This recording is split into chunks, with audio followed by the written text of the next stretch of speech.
Okay. Now, this coming Wednesday is World MS Day, which makes it a timely moment to talk about a much misunderstood disease. Now, all of our guests coming up right now have multiple sclerosis. All of them, as you'll see, doing very well indeed.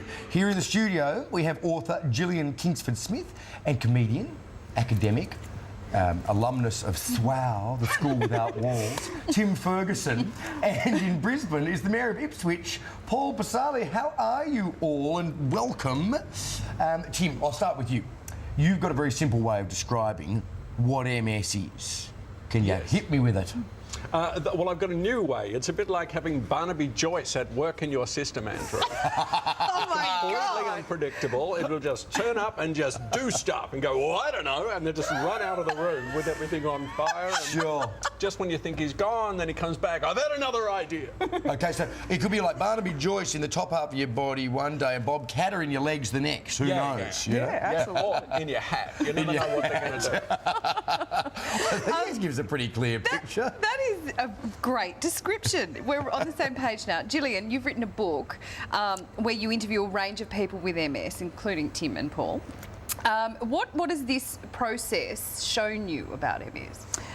A couple of things. I think everyone's disease course is very different, but at the same time, there's all these commonalities.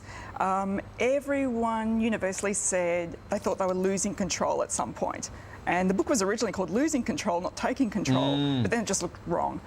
And I think the other thing was that the stigma associated with MS. Everyone thought they were going to end up in a wheelchair overnight. Everyone was also very scared to be public about MS because there's a lot of misunderstanding around what it does to our bodies. Right, so on that point, before we move on to Paul, to be very clear about what MS does, I mean, it attacks your central nervous system. That's right, that's right. And in ways that are completely unpredictable, and we don't know necessarily why it does so.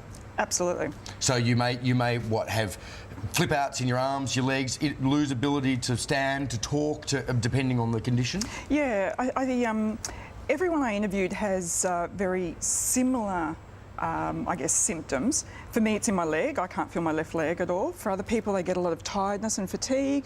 Other people, it's in their hands. It's very different for everyone. All right, now, Paul, you, of course, hold a huge position as Mayor of Ipswich. You've been in that position for several years.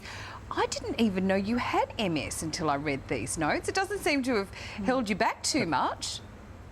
No, we've tried to be pretty positive. I'll never forget, 9 years ago, I wanted to be the mayor, and when I got MS, I thought it was the end of the world. And I looked on the website and it said, "Had you filled in your will yet?" And that's when I started to panic. And then the doctor came in and said, "Look, you've got to find a job where there's no stress and there's no long hours." And I said, "Wow, I want to be mayor." So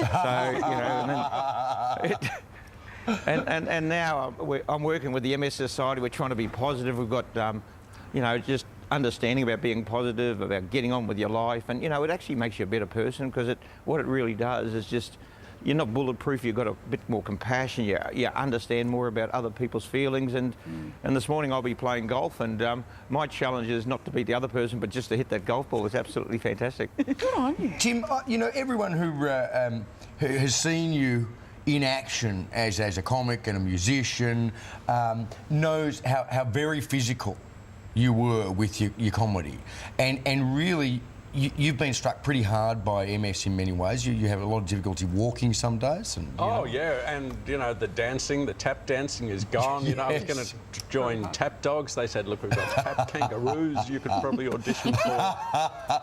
There's always Tap Frogs. Yeah. Well, everybody has to. As Paul was just saying, you kind of have to change things, change the way you're living your life, change your career. So I've gone from doing a lot of performing comedy to explaining comedy to the morose screenwriters of Australia. and that's a whole academic. That's a whole new kind of career. But this book that Jillian's written is all about people who've changed stuff. There's Alex from the army. She had to become a nurse where she's saving lives. Yes. Jillian, how damaging is the stigma? When people see you with a walking stick, and might I just add, a very groovy walking stick, and you say you've got one for each outfit. Absolutely, like shoes. Look, it can be very damaging when people ask me why I'm on a walking stick. basically I'll say, look, I've got MS, and they'll look at me and go, oh, I'm really sorry. And I no, don't be sorry for me. I've done the most wonderful things over the last 12 months and gotten on with life. So, is there anything you can do to improve your condition? we could find a cure that would help greatly. But there's no sort of physios and things that will necessarily help. Yeah, I think keeping active and not being defeated by MS. So keeping active, getting sunlight, eating well, all the things we should be doing as healthy humans. But really, it's a question of finding the cause and therefore the cure. Which Would love it. Yeah, okay. And Fantastic. Wednesday is your day. So what can we do anything, or we just be aware? Just give money. Give us money. Would you like us to give it to the MS Society or directly to you now for you to pass on? Direct contributions, Andrew, Sam. We'll manage it. That's fine. Yep. Listen, everyone You're is all obviously fantastic. doing extremely well, despite what is patently a pretty debilitating condition at times, and for some more than others. Paul, thanks very much for joining us. Yeah, good luck at golf today, Paul. Oh yeah, be positive to everybody, because that's what happens. People get really depressed with MS, and the most important thing, stay positive, and the rest will follow. Yeah. Good on you, mate. Yeah. All right, thanks, Tim. Thanks, Gillian. Great to see you. soon.